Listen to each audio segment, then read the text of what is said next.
Yeah, what's up guys? Inco here with a new build video, and this is for Soulthirst Flicker Strike. If you're looking for a build for map rushing, get the boss, get in and get out.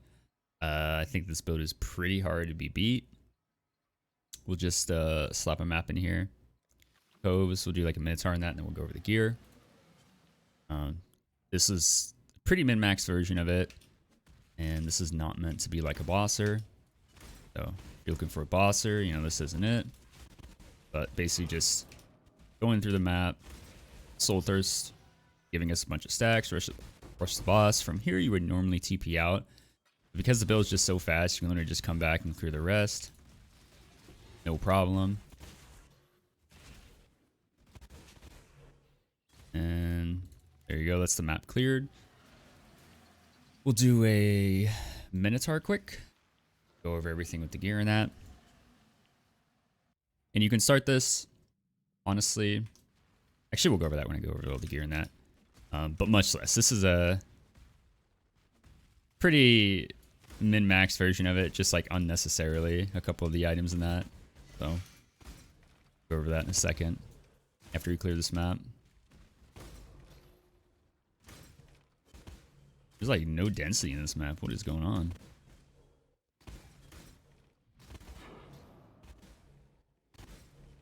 That was like really short. There you go. And we spawned the Guardian's Aid. Both of them died. So now we'll go over the gear. Actually, no, we'll just show another map. But not that.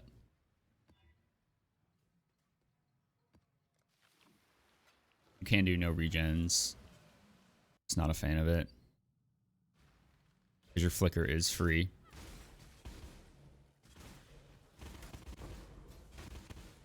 Cemetery is very nice for it. Usually more density. So I stay with Cemetery and Coves. Just go back and forth between these two.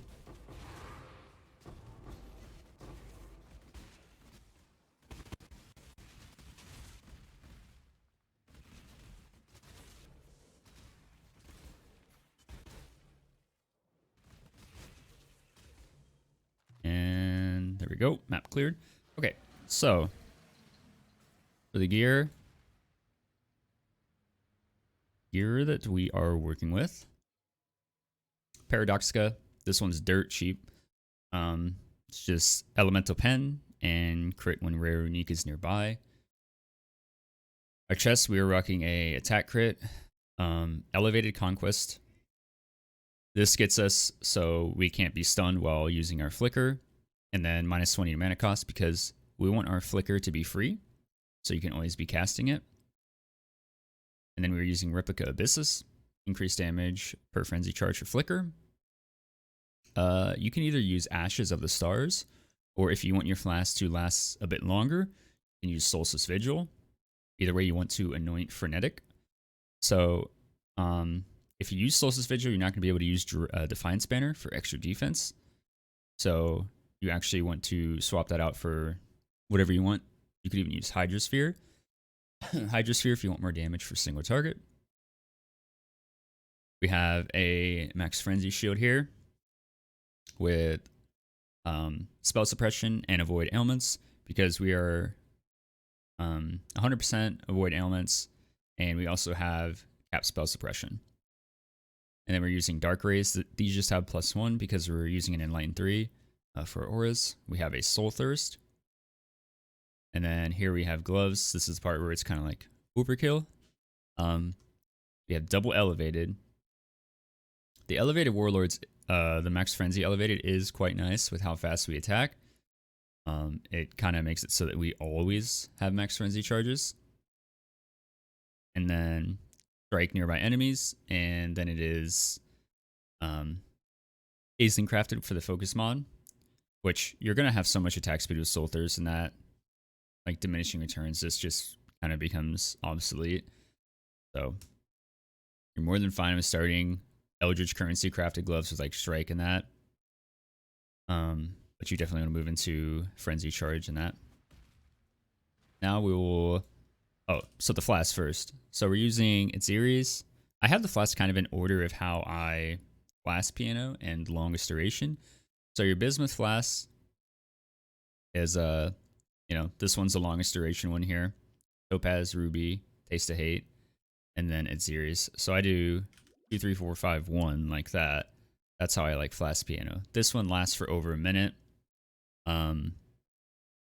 This one I think is like half that, somewhere like 30 something seconds or whatever. But basically you don't have to, especially if you're just going through maps, you're not going to have to refresh these. But going through with maps, the first one to fall off is going to be its Xeris Promise, so you're going to have those charges flat back. So basically you have 2 sets of charges that you could have potentially if you're doing more content in the map or like full clearing instead of just, boss rushing. But as far as the tree goes, we are using a intuitive leap here. You definitely want a corrupted blood jewel somewhere, whatever it is. Otherwise, with how fast we're attacking and how much stuff we're killing, the corrupted blood's just kind of gonna insta-gib you. And then down here we have blanketed snow, blast freeze, disorienting display. This gives us some nice defense, spreading those freezes, keeping everything frozen. You want distilled perfection, 35% increase effect jewels. And then a replica conquerors. This is making it, again, we want our flicker to be 0 cost. So very important. And then we have a survival's instinct. Same kind of jewel over here, distilled perfection, 35%. You want to fill in your stats that you need, whether it be intelligence and strength for your gear on these or on your tree also. We have a phase to cold hatred and non-channeling -10. We just use a level 1 clarity for that reason. And it makes our flicker free. We're full cold convert thanks to this cold mastery, this jewel, and the cold conversion on our gloves. Our last jewel currently right now is a megalomaniac. So this is giving us some reservation efficiency. This is giving us some extra crit and frostbite, which is on our vortex, which I mean realistically you don't really use that much. You could honestly replace all of this. And strike leader. You get the reservation efficiency over here. You can drop like one of these nodes in that if you have an Enlightened 4. We're just using an Enlightened 3.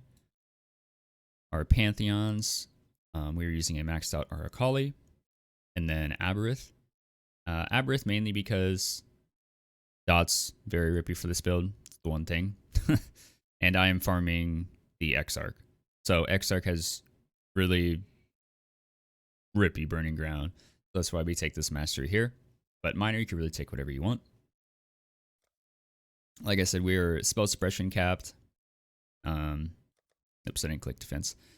Spell suppression capped there. And we avoid all ailments. So one thing you have to get is just that corrupted blood immunity in that. And obviously, like right now, we're not res cap, but obviously when we pop all our flasks, I don't have the series up, but also gives us some nice chaos res. As far as the gems go now, so here we have Assassin's Mark.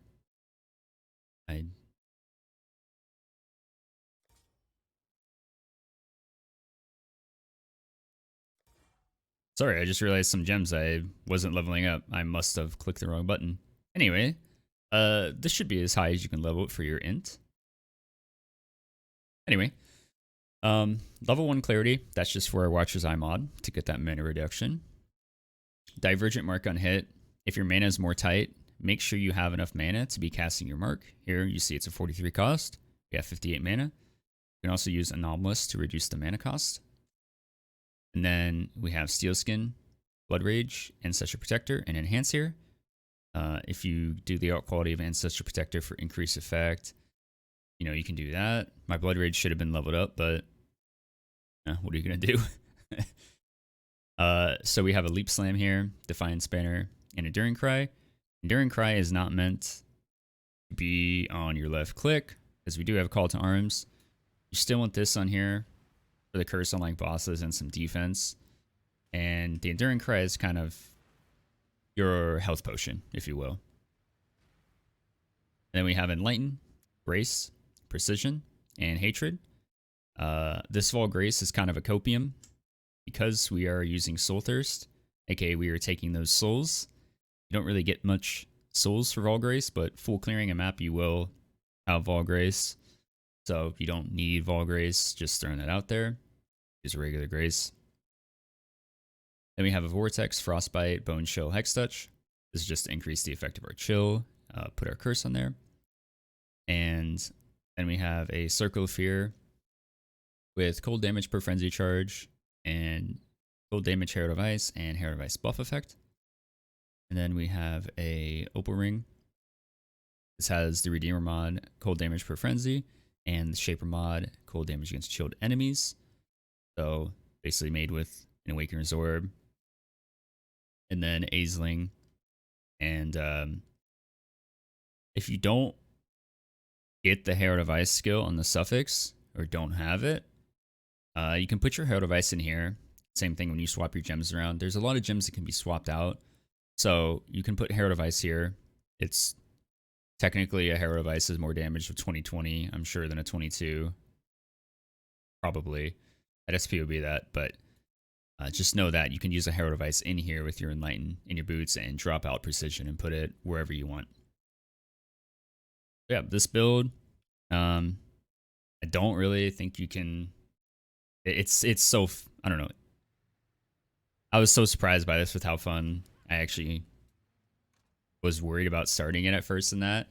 But I gotta say, I've been playing it 2 days on stream and we're already almost 98. Like, you literally just, you know, pop a map in here. And depending if you want to full clear the map or not. Also, like, legions are so smooth on this build. It's funny. But yeah, you literally just come in here and start to clear. Leap slam around. Kill the boss. And, you know, if you want to full clear the map or after that boss, we could have just TP'd out.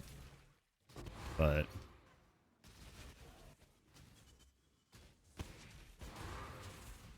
actually grab this.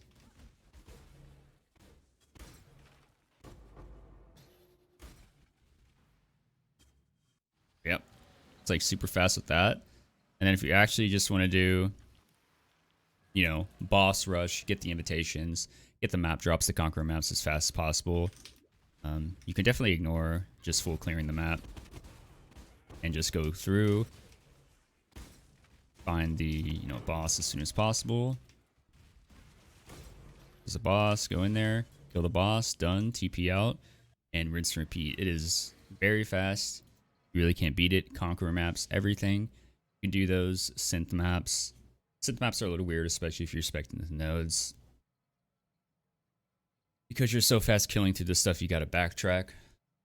But yeah, if you're doing map bus raw strat, it's really crazy. We've been doing it for 2 days, and my maps, I mean, I have a bunch. We have 3 Cortex, like 20 regular synth maps. We have all these just from doing it, you know, more in my inventory. And this is all crazy money. So definitely start this build with a lot less. The big thing I would recommend, unless you solve your mana problems, you don't use like a Circle of Fear, and you just use another cold damage per frenzy, whether it be synth or whatever, and get minus mana cost in there. You really want your flicker to be as low cost as possible. So, oh yeah, it's also not a 21 Ice Bite here. You really want it to be as low cost as possible.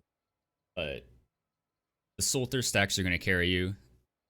The only thing with like putting more money into this build is it starts those stacks like instantly. You know, whereas if you're just starting off the build, you probably want to start by finding, you know, white packs and that, get your Soulthirst stacks up, and then you're going to start just insta-killing everything like normal. So, you know, I'm having a blast with this build, I gotta say for sure. We're gonna hit 98, and then I'm probably gonna start thinking of a new build. But if you want to do map rush, I can't recommend this build enough. Soulthirst Flicker is absolutely insane for the strat. So, yeah, I hope you guys enjoyed the video. Let me know if you have any questions, and take care, guys. Thanks for watching.